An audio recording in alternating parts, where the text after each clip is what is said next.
Você não tem testamento, né? Então, quem que decide o destino do seu patrimônio? Um juiz? Se você morrer hoje, e ninguém gosta de pensar nisso, mas fica comigo, quem decide o que acontece com os seus bens?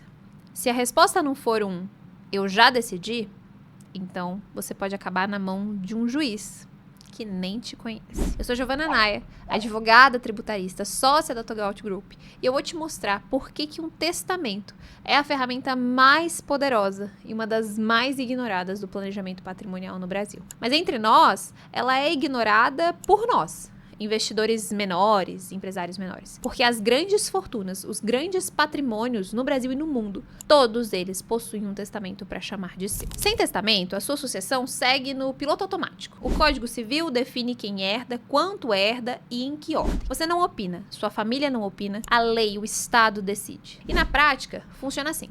A família precisa abrir um processo de inventário, que pode ser judicial ou não, para dividir tudo. Enquanto o inventário não termina, os bens ficam travados. Dificilmente alguém vende o imóvel. Dificilmente se movimenta a conta. Dificilmente se resolve alguma coisa. E quando tem mais de um herdeiro, quase sempre tem, começa a disputa. Quem fica com o quê? Quem acha que merece mais? Quem não concorda com a divisão que a lei determinou? Isso vira processo. E o processo de inventário no Brasil pode durar anos, décadas e até séculos. Você acredita que o inventário mais longo do Brasil durou 107 anos? Uma verdadeira herança deixada, né? Mas eu tenho certeza que talvez não tenha durado 107 anos, mas você conhece alguém que já passou por algo parecido. Uma família que brigou por causa da herança, um imóvel que ficou parado por anos, desvalorizando, depreciando, porque ninguém se entendia. Um patrimônio que foi se deteriorando enquanto a justiça decidia. E agora, me diz, é isso que você quer deixar para sua família? O testamento é um documento jurídico em que você define em vida como você quer que o seu patrimônio seja tratado depois que você partir. A gente chama de disposição de última vontade. É uma carta que você deixa registrada, e aí eu recomendo fortemente que você deixe registrado em cartório, para que o juiz leia e todo mundo leia e tenha acesso depois do teu falecimento. No Brasil, a lei garante que 50% do seu patrimônio, a chamada legítima, vá obrigatoriamente para os seus herdeiros necessários. Descendentes, cônjuge e companheiro e ascendentes na falta de descendentes. Isso não muda. O testamento não pode alterar quantitativamente essa parte. Mas os outros 50%, que a gente chama de disponível, são seus para decidir. Você pode destinar para quem você quiser. Um neto específico, um amigo, uma instituição de caridade, um hospital, um filho que precisa de mais suporte, uma pessoa que não herdaria nada pela lei, mas que você quer beneficiar. Você consegue fazer o que você quiser com esse patrimônio.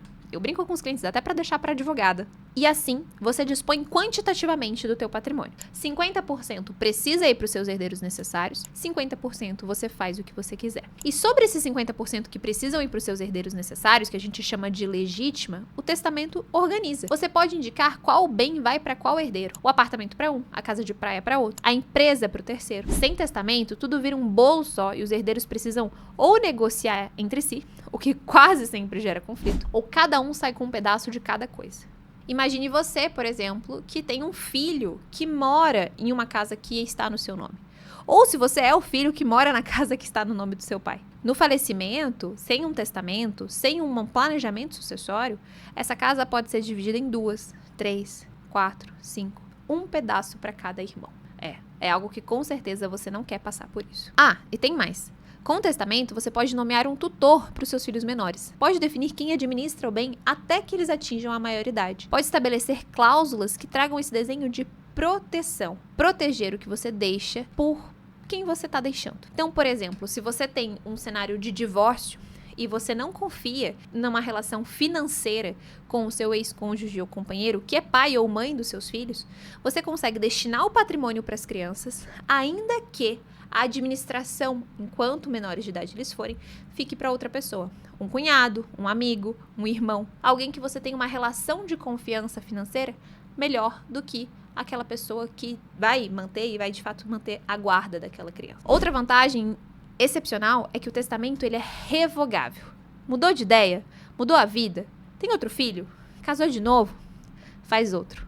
Simples assim. E se o testamento é tão poderoso, Giovana, Por que quase ninguém faz? Eu vou te falar sobre isso, vou te explicar, vou falar inclusive de preços para estruturar um testamento. Mas antes disso, eu vou te convidar para se inscrever no nosso canal, já deixar o seu like nesse vídeo e me contar se você já possui um testamento vigente ou ainda não, se você está pensando em fazer essa estrutura. E por que quase ninguém faz? Por que a gente não ouve falar da maneira que a gente gostaria ou deveria, pelo menos, sobre o tema? O primeiro ponto é tabu, né? Ninguém gosta de falar de morte.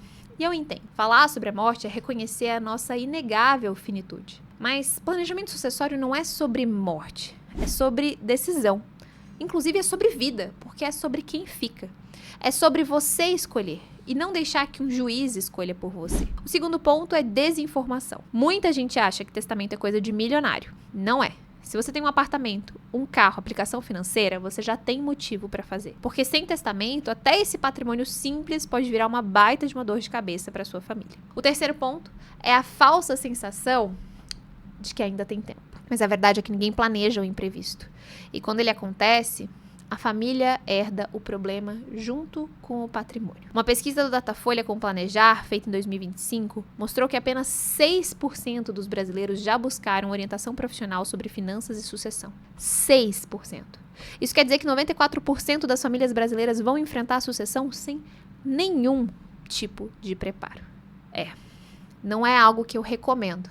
Como advogada, eu já passei e a gente passa no escritório por diversos eventos de sucessão e muitos acabam sendo tristes. É o último elo que a família acaba se perdendo por uma falta de previsibilidade e desenho pré-sucessório. Se você quer entender como que você pode fazer, qual que é o primeiro passo, aqui vai o ponto talvez mais importante desse vídeo. O testamento, ele não é o planejamento sucessório inteiro. Ele é o primeiro passo, ele é a fundação. É onde você registra a sua vontade de forma clara, jurídica e segura. A partir dele, você pode sofisticar, pode combinar com doação em vida, reserva de usufruto, holding, empresa internacional, previdência. Mas sem testamento, tudo pode ficar no ar. Porque nenhuma dessas ferramentas vai substituir com clareza o que o documento diz. Essa é a minha vontade. E quando o testamento exige, a família está alinhada. O inventório pode ser feito de uma maneira muito mais harmoniosa, célere. Você sabe exatamente o que aquela pessoa que foi embora queria. Isso pode até gerar uma frustração, eventualmente, mas não fica uma discussão de papai queria, mamãe me disse. Tá ali, tá escrito. Resumindo. Se você tem patrimônio e não tem testamento, você está deixando a decisão mais importante da sua vida patrimonial na mão de um juiz que não te conhece. E a sua família vai pagar o preço. Em tempo, em dinheiro, em desgaste emocional. Afinal, eu sei que você está construindo todo esse patrimônio para eles. Por eles. Então, se você quer estruturar o seu testamento e organizar a sua sucessão, é algo que você não pode deixar passar, não deixa para depois. Você precisa procurar um advogado para sentar e te guiar em cada etapa sobre esse processo. É mais fácil do que você imagina, mais barato do que você pensa e mais eficiente do que você poderia esperar. Além disso, se você é um profissional do mercado financeiro e quer saber conduzir esse tipo de conversa com seus clientes, se tornar o que eu gosto de chamar de um Trusted Advisor, conheça a FWP, a Formação Wealth Planning. Nela, você consegue entender todos os meandros de um planejamento patrimonial, sucessório, tributário e internacional, com uma fonte segura de informação para conseguir conversar com o seu cliente sobre o tema. E também, se você é investidor e quer entender como proteger o que você construiu, seja muito bem-vindo. A gente espera você na FWP, o link está na descrição desse vídeo. Eu espero que tenha sido útil para você e que você consiga se organizar para pensar no seu planejamento sucessório de uma maneira mais bem estruturada. Porque no final das contas, o planejamento sucessório é um ato de amor. Obrigada por ter me acompanhado até aqui e até o nosso próximo vídeo. Até lá!